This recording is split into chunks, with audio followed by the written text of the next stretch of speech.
Hi, my name is Henry Hutchinson. Welcome to our basement arcade. Today I was going to be explaining our Jukebox, which is a Rockola 477. That's from the year 1977. You see, with these things, you can actually tell what date they're from because of the last two numbers in the model number. 77 designates that's from 1977.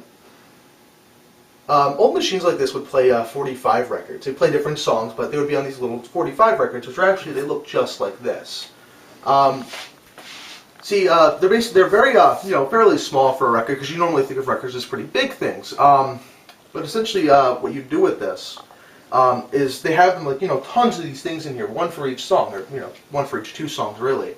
And they're very small, and they'll spin around at 45 beats per minute.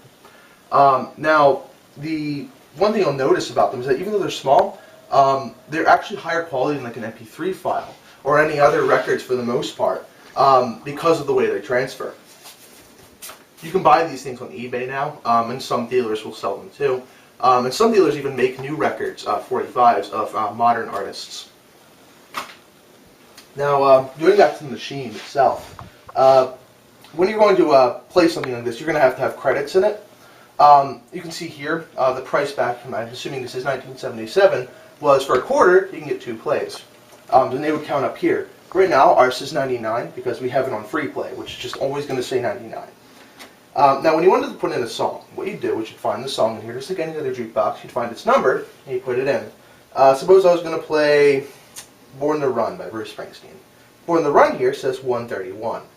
So you go up here, press 1, 3, and if I wanted to press 1, that would actually start playing the song. It would search for it down there. Now, I'm not going to actually do that because I already set it. You got to be careful with these buttons sometimes. They can be sticky and maybe not input, so you just got to be careful. It's an older machine. One interesting thing I'd like to speak about is how you'll notice the numbers here. They go 100, 110, 120, 130, etc., 101, 111, 121. They go by the last digit. So the way it's going to play is it will search through the records going like this. So suppose I took and I put in The Warrior, I put in Born to Run, and I put in Dancing Queen. Now you look at them, and you'd say, well, The Warrior's 110, Dancing Queen's 112, and Born to Run's 131. So it's going to play through 110, 112, 131 in order, numerical order. However, it's not the way it works. It'll actually play by the last number. So I'll go The Warrior, because it ends in a 0, go down to Born to Run, which ends in a 1, and go down to Dancing Queen, which ends in a 2. One interesting thing is that if you were in the middle of, suppose, Born to Run, it plays Born to Run, and you played These Dreams, or you played something else, we would actually keep going through. It wouldn't play it. Actually, even better. A better example would be if I played Forever Young. It would actually go to Forever Young before Dancing Queen, even though you put Dancing Queen in first. Just to the way these quirky way these machines, old machines work. So I'm going to go inside and show you where there's going to be the different 45 records for all these different songs.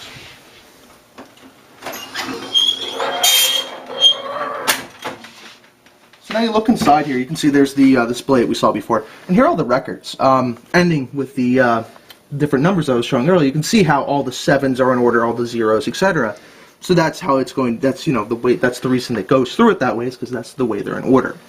So if a vendor, suppose, wanted to put in a new disc, he would have to take out, 197 if he wanted to replace that, and put in a new one, and then change the slip up here to actually, show how the new song was in there rather than the old one. So what I'm going to do is I'm going to show you how it'll play a record, and Joan Jett is actually going to play a song for us to play us out. So, and put the numbers here, and it'll search for the record. And once it finds it, we're going to be able to listen to I Love Rock and Roll.